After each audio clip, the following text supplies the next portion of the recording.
제가 다윗의 이야기를 처음 시작할 때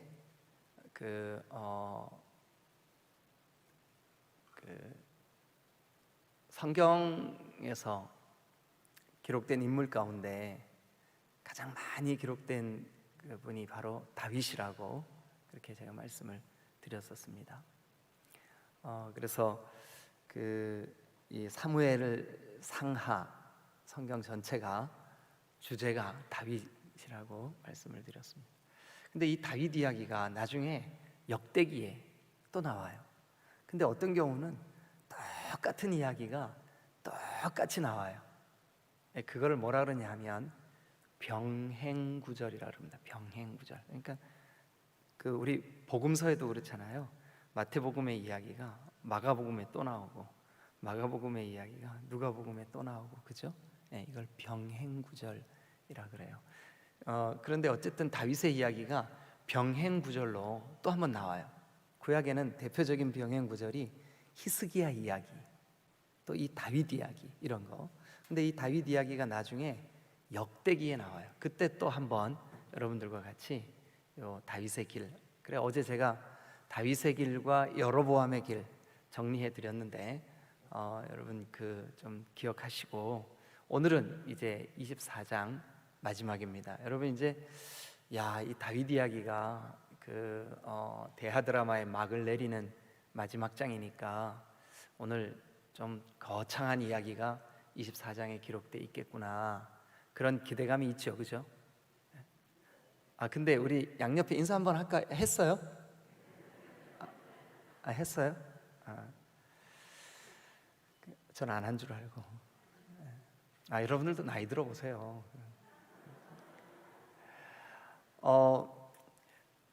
우리 마음속에 이거 이제 다윗 이야기의 마무리니까 뭔가 좀 우리가 좀 이렇게 기대할 만한 어떤 스토리가 딱 기록돼 있겠지. 그런데 24장은 의외의 장면이 펼쳐집니다. 뭐냐 하면 다윗이 또 실수하는 이야기예요. 그런데 이게 그냥 이 성경을 기록한 이 저자가, 또 아니면 성령께서 이 흐름을 다 아실 텐데 왜 24장을 이렇게 마무리하셨을까? 우리가 의아해야 할 만큼 어떤 좀 불미스러운 사건으로 24장을 마무리를 해요. 근데 여러분들이 개인적으로 성경을 보면서 좀 실망이다, 다윗이 정말 대단한 인물이었었잖아요, 그죠? 우리가 아시는 대로 뭐 이름만 들어도 다윗이 제가 시작할 때 신구약을 통틀어 한 600여 번이나 성경에 기록된 인물이다 그랬고, 또 예수님을 제외한 개인의 일생을 그린 가장 많은 분량을 차지하는 사람이 다윗이라 그랬고, 또 다윗은 이스라엘 왕들 중에 가장 존경과 사랑의 대상이 돼서 오늘날까지도 이스라엘의 국기에조차도 다윗의 별을 그려놓고 다윗의 때를 사모하는 그런 왕이라 그랬고, 또 다윗은 하나님 마음에 합한 사람이라 그랬고, 다윗은 하나님께서 다윗이 제가 성전 지어 드릴게요 그랬더니 막 복을 쏟아 부어 가지고 아니다 그러면서 네 아들이 성전 지을 건데 네 후손들이 끊이지 않고 왕위를 이어가게 될 거다, 막 그러면서 하나님이 할 수 있는 모든 복을 다 주신. 그래서 우리가 다윗 그러면 주눅 들기 쉬워요. 근데 여러분, 우리가 사무엘 상하 해보고 나니까 어때요? 다윗이 사울한테 도망 다니다가 도저히 무서워서 견딜 수 없으니까 블레셋에 망명해가지고 혹시 죽을까봐 막 침을 막 질질 흘리면서 대문짝을 극적극적 하지를 않나. 돌아와가지고는 또 쓸데없이 다른 사람들 다 전쟁하러 갔는데 왕궁에서 산책하다가 밧세바를 보고는 그냥 유혹에 빠져가지고 간음하지를 않나. 거기서 끝나는 게 아니라 그의 남편 우리아를 전쟁터에 내보내 죽게 하지를 않나. 그 집안은 꼴이 어때요? 맏아들이 암논이 배다른 여동생 다말을 범하지를 않나, 그 일 때문에 친오빠인 압살롬이 그냥 암몬을 죽이고, 그리고 도망을 가가지고 외국에서 몇 년 동안 망명하다가 아버지가 막 그리워하니까 또 돌아와가지고 난을 일으키고, 이 왕자의 난인 압살롬의 난에 피해가지고 피난을 다니고 온갖 울고 불고 난리를 치고, 예? 다윗 그랬잖아요. 그죠? 이제 우리 마음속에 약간 다윗도 실수할 때도 있고 또 연약할 때도 있었구나. 그런데 어제 제가 다윗의 길을 정리해드리면서, 그러나 그의 인생 속에 변함없이 그는 자기의 왕이 하나님이시라는 사실을 잊지 않았구나. 그게 하나님이 그를 그토록 사랑하신 비결이었구나. 할렐루야. 예, 하나님이 주신 말씀을 경외함으로 그 언약을 자기 목숨처럼 소중히 여겼구나. 예? 하나님 앞에 코람되어 하는 마음으로 모든 구원과 모든 되어진 일들이 하나님께서 하신 일이라는 것을 다윗이 알았구나. 이제 우리가 어제 다윗의 길을 그렇게 이제 정리를 했어요. 그런데 이제 오늘 24장에 또 이제 그 다윗이 실패하는 이야기가 이렇게 이제 기록이 되네요. 자, 잠깐 동안 우리 한번 24장 조금 빠른 속도로 좀 한번 보죠. 그 1절을 읽으면서 아마 여러분들이 이상하다, 여호와께서 다시 이스라엘을 향하여 진노하사 그들을 치시려고 다윗을 격동시키사. 그럼 다윗이 24장에서 짓는 죄, 이거 하나님이 격동시켜서 짓게 했나? 그러니까 원인이 하나님인가? 여러분, 그렇지 않습니다. 이게 히브리어의 표현 방법 중에 하나인데, 다윗이 죄 지으려고 하는 마음을 하나님이 그냥 내버려 두신 거예요. 그런 뜻입니다. 자, 그래서 이제 어떻게 되냐 하면, 가서 이스라엘과 유다의 인구를 조사하라 하신지라. 인구 조사. 왜 인구 조사가 죄냐 하면 이것 때문입니다. 이에 왕이 그 곁에 있는 군사령관 요압은 우리가 지나간 그 요압 이야기가 나왔을 때 요압은 그 이미지가 어떤 사람이라 그랬어요? 네, 장비 같다 그랬죠. 삼국지에 나오는 장비. 조금 약간 지혜가 조금 부족한, 그런데 지 잘난 맛에 사는, 그냥 풀쑥풀쑥 막 말 던져놓고 그 막 수습이 잘 안 되고, 근데 자기가 실수했는지도 모르고 막 지나가고 막 그런 장비. 그런데 이 장비 같은 요압이 바로 옆에 서 있었어요. 그래가지고 왕이 이렇게 얘기합니다. 너는 이스라엘 모든 지파 가운데로 다니며 이제 단에서부터 부엘세바까지, 단은 이스라엘의 제일 북쪽, 우리나라로 말하면 저 백두산, 거기서부터 부엘세바까지, 부엘세바는 제일 남쪽 제주도까지 인구를 조사하여 백성의 수를 내게 보고하라. 그랬더니 요압이 3절에 이 백성이 얼마든지 왕의 하나님 여호와께서 100배나 더하게 하실 수 있는데 뭐하러 하나님이, 아니 왕이 골리앗을 때려잡을 때, 사울을 피해서 도망 다닐 때, 아둘람 굴에 있을 때, 십 황무지에 있을 때, 아니 군사로 왕의 안전이 확보되었습니까? 하나님이 지켜주셨습니까? 장비같이 어리숙한 나도 하나님이 지켜주셨다는 걸 아는데 이제 와가지고 무슨 군사들의 수를 세라 그럽니까? 요압이 그렇게 말을 하는 거예요. 그랬는데 3절에 계속 보니까, 그런데 내 주 왕은 어찌하여 이런 일을 기뻐하시나이까? 요압이 그러는 거죠. 왜 어찌하여 왕이 이 군사들의 수를 세려고 합니까? 그랬더니 이제 왕이 요압한테 4절 막 재촉하면서, 하라면 하지 무슨 말이 많냐고.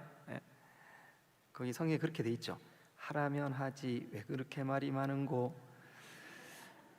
그래서 이제 이 요압이 어쩔 수 없이 왕의 명령이 막 급하니까 나와서 이제 그 백성들의 이제 수를 세요. 그랬는데 9절에 보니까 요압이 백성의 수를 왕께 보고하니 곧 이스라엘에서 칼을 빼는 담대한 자가 80만 명. 와, 이렇게 우리 지금 대한민국의 군사가 지금 군인의 수가 한 60만 정도 되거든요. 근데 이스라엘에 80만, 유다가 50만, 어마어마한 거죠.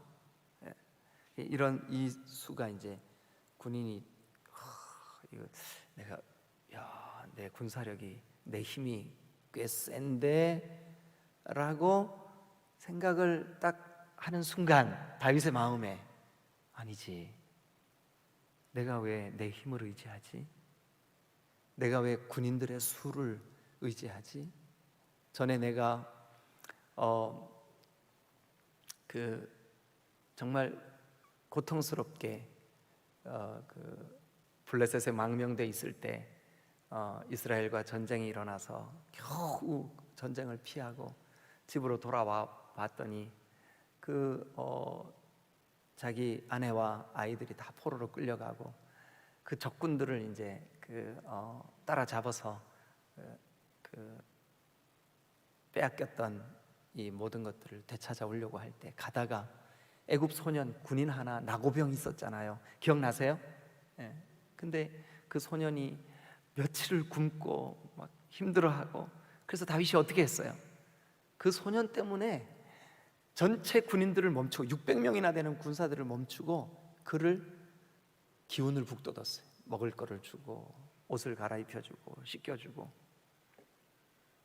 그 한 사람에게 그렇게 정성을 기울였어요. 그리고 여러분 또 다윗이 그때 여러분 생각나세요? 무슨 일이 있었는지? 부솔 시내 이야기 제가 했었잖아요, 그죠? 그 600명 가운데 200명이 도저히 못 따라가겠습니다. 배고파 죽겠습니다. 그래서 부솔 시내에서 주저앉았잖아요. 그런데 400명 데리고 가가지고 적들을 치고 전리품들을 다 빼앗아 갖고 오면서 그 200명을 어떻게 했어요? 예? 똑같이 나누고 품어주고 아껴주고 사랑해주고. 그러니까 다윗이 하나님과 깊이 동행하고 성령으로 충만할 때는 그 한 영혼에게 집중했었는데, 지금은요, 군사 80만, 와, 군사 50만, 와, 이게 수의 마음을 빼앗겨 버린 거죠. 그래서 다윗이 자기가 잠깐 제정신을 차리고 가만히 생각해 보니까 내가 이랬던 사람이 아닌데. 그래서 마음에 심히 찔림이 있었어요. 그래서 여러분 같이 읽죠. 자, 10절을 읽어주세요. 시작. 성을 조사한 후에 그의 마음에 자책하고 다윗이 여호와께 아뢰되 내가 이 일을 행함으로 큰 죄를 범하였나이다. 여호와여, 이제 간구하옵나니 종의 죄를 사하여 주옵소서. 내가 심히 미련하게 행하였나이다 하니라. 자기의 교만, 자기를 의지하고 자기 힘을 의지했던 이 마음, 하나님 제가 잘못했습니다. 자책하고 회개했어요. 그랬더니 그 회개한 그 다윗에게 아침에 일찍 선지자 갓, 11절에 보니까 갓, 사람 이름입니다. 갓, 이 선지자가 찾아왔어요. 왕이여, 뵙기를 원합니다. 그래서 12절에 보니까 다윗한테 이제 갓이 들어가가지고 이렇게 얘기합니다. 하나님이 다윗 왕의 죄 때문에 세 가지 옵션을 주셨습니다. 이제 첫 번째가 뭐냐 하면 뭘까요? 7년 동안 이 땅에 기근이 있겠다고 하십니다. 두 번째는 석 달 동안 원수에게 쫓기겠다고 하십니다. 13절에 그게 나옵니다. 갓이 다윗에게 이르러 아뢰어 이르되 왕의 땅에 7년 기근이 있을 것이니까, 혹은 왕의 원수에게 쫓겨 석 달 동안 그들 앞에서 도망 다니실 것이니까, 혹은 땅에 4일 동안, 그러니까 사흘, 3일이죠, 3일 동안 전염병이 있을 것이니까 왕은 생각하여 보고 나를 보내신 하나님께 대답하십시오. 그랬더니 다윗이 전염병 세 번째 것을 택했어요. 그래가지고 이제 이 전염병이 막 온 이스라엘에, 저 단에서부터 부엘세바까지 전국에 무섭게 막 전염병이 일어났어요. 그래가지고 세상에 그 전염병으로 죽은 사람만 7만 명이나 됐어요. 7만 명. 와. 그래서 여러분 막 다윗이 너무너무 괴로워하는 거예요. 그래서 하나님, 제가 잘못했습니다. 그러고 있는데 이 그 전염병을 운행하는 재앙의 천사, 이제 하나님의 심부름꾼 그 천사가 쭉 왕래하면서 이스라엘을 저 끝에서부터 저 끝까지 막 확 치고 운행을 하는데 하나님께서 이 천사를 부르시죠. 이제 됐다. 그만해라. 족하다.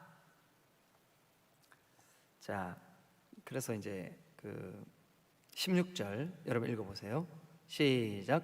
천사가 예루살렘을 향하여 그의 손을 들어 멸하려 하더니 여호와께서 이 재앙 내리심을 뉘우치사 백성을 멸하는 천사에게 이르시되 족하다. 이제는 내 손을 거두라 하시니 여호와의 사자가 여부스 사람 아라우나의 타작마당 곁에 있는지라. 오늘 저는 이 짧은 시간이지만 아라우나의 타작마당에 좀 집중하려고 그래요. 아라우나의 타작마당. 그래서 여러분 거기 16절에 여부스 사람 아라우나의 타작마당, 여부스 사람 아라우나의 타작마당에 동그라미를 치시고, 이제 그 재앙의 천사가 여부스 사람 아라우나의 타작마당에 섰어요. 그 타작마당 곁에, 타작마당에 섰어요. 그래서 이제 이 아라우나의 타작마당에서 어떤 일이 벌어지나 그것을 오늘 여러분들과 함께 좀 말씀을 나누면서 이 역대기를 마무리하려고 그럽니다. 자, 그러면 일단 요 아라우나의 타작마당이 성경에서 어떤 의미가 있는지를 좀 찾겠습니다. 일단 여러분 어디를 보시냐면 앞에 화면을 보세요. 역대하 3장 1절을 띄우겠습니다. 같이 한번 읽어보죠. 여러분들이 보시면서 따라오셔야 됩니다. 시작. 솔로몬이 예루살렘 모리아 산에 여호와의 전 건축하기를 시작하니 그곳은 전에 여호와께서 그의 아버지 다윗에게 나타나신 곳이요. 누구 어디 사람? 여부스 사람. 무슨 타작마당? 근데 아까는 아라우나, 여기는 오르난. 그런데 아까도 여부스 사람, 지금도 여부스 사람. 아까도 타작마당, 여기도 타작마당.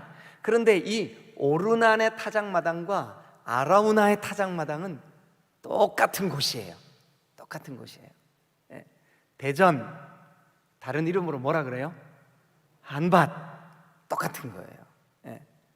한 곳을 지칭하는 두 가지 이름이에요. 그래서 띄워놓지. 오르난의 타작마당하고 아라우나의 타작마당 똑같다고 기억을 하시고, 자, 그러면 이제 이 역대하 3장 1절을 처음부터 다시 보는데요. 여기에서 요 한 구절 속에 우리가 알 수 있는 몇 가지. 자, 일단 보세요. 솔로몬이 예루살렘 모리아 산에, 거기 우리 성경에는 뭐가 하나가 생략이 됐어요. 뭐냐면 예루살렘 곧 모리아 산, 예루살렘 모리아 산에. 그러니까 예루살렘이 고대에는 그 지명이 뭐래요? 지금 여기 보니까 모리아래. 모리아. 기억하세요? 모리아. 요 역대하 3장 1절을 통해서 우리가 알 수 있는 그 사실 하나, 예루살렘과 모리아가 같은 곳이구나. 또 하나, 거기에 뭐가 건축하기를 시작했어요? 여호와의 전. 근데 그게 저기 3장 1절 제일 처음에 누가 이 건축을 시작해요? 그러면 솔로몬의 성전이 쓴 곳이 어디예요? 예루살렘. 다른 이름으로는요, 모리아. 그런데 이제 계속해서 이제 그 다음 구절 한번 보세요. 근데 그곳이 전에 누구에게? 다윗한테 누가 나타나 주셨어요?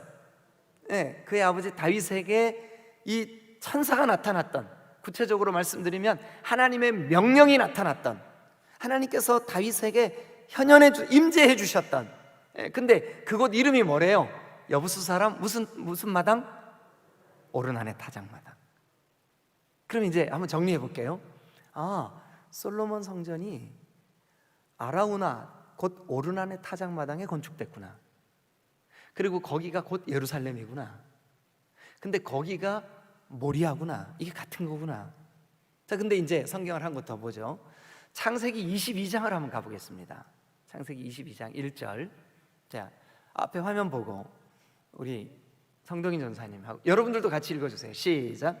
그 일 후에 하나님이 아브라함을 시험하시려고 그를 부르시되 아브라함아 하시니 그가 이르되 내가 여기 있나이다. 여호와께서 이르시되 내 아들 내 사랑하는 독자 이삭을 데리고 모리아 땅으로 가서 어디 가서 이삭을 바치래요?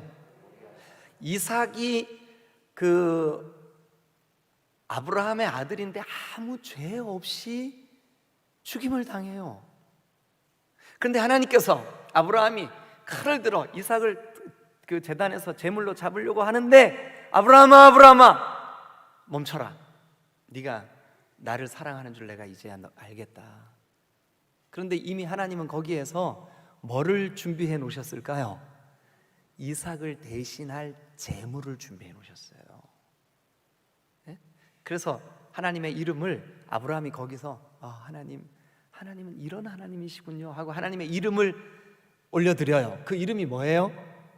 여호와 이레. 여호와 이레. 네. 이제 전체 한번 정리해 볼게요. 자, 그 하나님 아버지께서 독생자 아들을 그 십자가라고 하는 제단 위에서 죽여버리셔야 하는 그 스토리와 구약의 어떤 그 모형, 그 그림자 같은 스토리, 창세기 22장에 아브라함이 그 독자 하나밖에 없는 아들 이삭을 하나님께서 뭐라 그러냐면 모리아에 가서 바쳐라. 모리아에 가서 바쳐. 부엘세바에 살고 있던 아브라함이 모리아까지 여러분 3일 길을 걸어갑니다. 그리고 거기서 이삭을 바칩니다. 근데 그 모리아가 역대기 3장 1절에 보니까 거기가 어디래요? 예루살렘이래. 근데 거기가 다른 이름으로 뭐래요? 모리아. 아니 그러니까 모리아가 뭐래요? 예루살렘. 근데 예루살렘의 다른 이름이 뭐래요? 아니 그거 말고 아라우나의 타작마당. 그러니까 거기가 거기라고요. 근데 여러분 나중에 저랑 한번 같이 가보시자고요. 이 솔로몬 성전이 서 있는 곳, 지금은 이슬람의 모스크가 서 있습니다. 빼앗겼습니다. 근데 그 솔로몬 성전의 바로 앞에 요렇게 마주 보이는 언덕이 골고다입니다. 그러니까 하나님의 성전이 서 있는, 아브라함이 이삭을 바친 그곳, 여기 지금 재앙이 멈춘 곳, 그 전염병의 재앙 때문에 단에서부터 부엘세바까지 온 이스라엘 전체가 전염병으로 막 죽어가는 그 재앙이 멈춰라. 다윗이 그곳에서 주의 천사를 만나요. 재앙이 멈춘 곳, 재앙이 멈춘 곳. 이제 눈치 빠른 분들은 목사님 무슨 얘기 하려는지 알겠다. 재앙이 멈춘 곳. 그래서 그곳에서 다윗이 뭐 하냐 하면, 자, 역대하 마지막 장 마지막 절, 앞에 화면도 보시고 여러분 성경도 보시고 같이 한번 읽겠습니다. 자, 역대하 24장 마지막 절. 방송실 자, 시작. 요아스의 아들들의 아니 저기 그 오늘 본문 마지막 장 마지막 절. 사무엘하. 제가 역대하라 그랬어요? 아이 진짜. 사무엘하 24장 25절 시작. 그곳에서 여호와를 위하여 제단을 쌓고 번제와 화목제를 드렸더니 이에 여호와께서 그 땅을 위한 기도를 들으시며. 자, 그러면 그곳에서 다윗이 뭐를 했더니 하나님이 그 기도를 들으시고 그 다음에 끝에 보니까 뭐예요? 이스라엘에게 내리는 재앙을 멈췄더라. 이스라엘에게 내리는 재앙. 그러니까 재앙이 멈춘 그때 다윗이 한 뭐를 하나님이 들으셨어요? 기도를 들으시고 다윗이 그 기도를 하기 위해서 뭐를 했는데요? 번제와 화목제를 드렸고 우리의 화목제물이 되시고 십자가에서 한순간 짐승의 제사를 끝내시고 자기 육신으로 제물이 되신 그리스도 예수의 십자가가 선 바로 그곳이 예루살렘이요 모리아요 아라우나의 타작마당이라고요. 재앙이 멈춘 곳. 예수 그리스도께서 친히 번제물이 되시고 화목 제물이 되셔서 자기의 몸을 찢으시고 피를 흘리시는 그 현장에서 재앙이 멈춘 줄로 믿습니다. 이 재앙 온 인류에게 우리가 태어나면서부터 우리가 선과 악을 구별하기 전부터 우리에게 이미 무서운 죽음의 재앙이 우리 가운데 운명으로 결정됐어요. 그런데 한순간 어느 곳에서, 모리아에서, 거기가 어딘데요? 예루살렘에서, 그곳에서 뭐 했는데요? 화목제물, 번제를 드리고 예배하는 그곳에서 하나님 앞에 우리가 예배할 때가 온 줄로 믿으시길 축원합니다. 아버지께 예배하는 자는 신령과 진정으로 예배할진대 그리스도 예수를 통해서 예배하는 자는 주님이 들으실 줄로 믿습니다. 그래서 우리는 기도할 때 예수님의 이름으로 기도합니다. 그래서 우리는 예배할 때 예수님의 이름으로 예배합니다. 그래서 예수님은 복음입니다. 왜냐하면 재앙을 멈추게 하시니까. 그것이 바로 아라우나의 타작마당입니다. 그러니까 사무엘, 제가 또 역대하라 그러려고 그랬어요. 사무엘하 마지막 장 마지막 스토리는 복음으로 끝을 맺는 거예요. 복음으로. 우리가 24장을 시작할 때 다윗 왜 또 실수하는 이야기 나와? 이렇게 생각을 했는데 마무리가 뭐냐 하면 그렇구나. 다윗도 우리도 인류도 누구도 예수 그리스도가 재앙을 멈추게 하고 예배의 주인공이 되고 그를 통한 예배를 하나님이 받으시고 그를 통하여 복음이 완성되고 그 복음을 우리에게 펼쳐주시려고 다윗의 인생에, 다윗의 왕국에, 다윗의 길에 마지막 프레젠테이션은 이렇게 딱 끝을 내는 거예요. 마지막 여러분들에게 보여드리는 요 마지막 장면은 예배했더니 재앙이 멈췄구나, 기도를 들으셨구나, 그 예배 가운데 번제물과 화목제물을 드렸더니 우리의 영원한 화목제물이 되신 그리스도 예수를 통하여 그곳이 예배의 장소요, 재앙이 멈춘 장소요, 기도가 응답된 장소요, 하나님이 들으시는 장소요. 할렐루야. 여러분, 이 아라우나의 타작마당, 재앙이 그친 곳, 예배가 드려진 곳, 제물에게 재앙이 전가되어 그 재앙에 우리의 모든, 우리가 받을 재앙이 대신 담당되어진 곳, 십자가에서 완성시키실 복음이 여기에 이렇게 우리에게 보여주고 있는 겁니다. 여러분, 누구든지 그리스도 예수를 통하여 예배할 수 있을 줄로 믿습니다. 그리스도 예수를 통하여 진정한 우리의 기도가 응답되는 줄로 믿으시길 축원합니다. 그리스도 예수를 통하여 우리의 모든 재앙이 멈추게 되는 줄로 믿으시기를 축원합니다. 자, 이제 내일부터는 열왕기를 우리가 함께 나누도록 하겠습니다. 오늘 이렇게 해서 다윗의 이야기 대장정을 마치고 오늘 이 사무엘하 책을 뗐다고 책거리를 해주신 귀한 집사님에게 감사를 드립니다. 그리고 우리가 다윗 이야기 이렇게 마쳤는데 이제 내일부터는 그의 아들 솔로몬 이야기, 우리 이제 열왕기 내일 제가 서론을 잠깐 하면서 같이 말씀을 드릴 텐데 여러분 좀 기대해 주시기를 바랍니다. 아멘. 네, 여러분 우리 이제 이 시간에 함께 기도하고 마치겠습니다. 기도하겠습니다.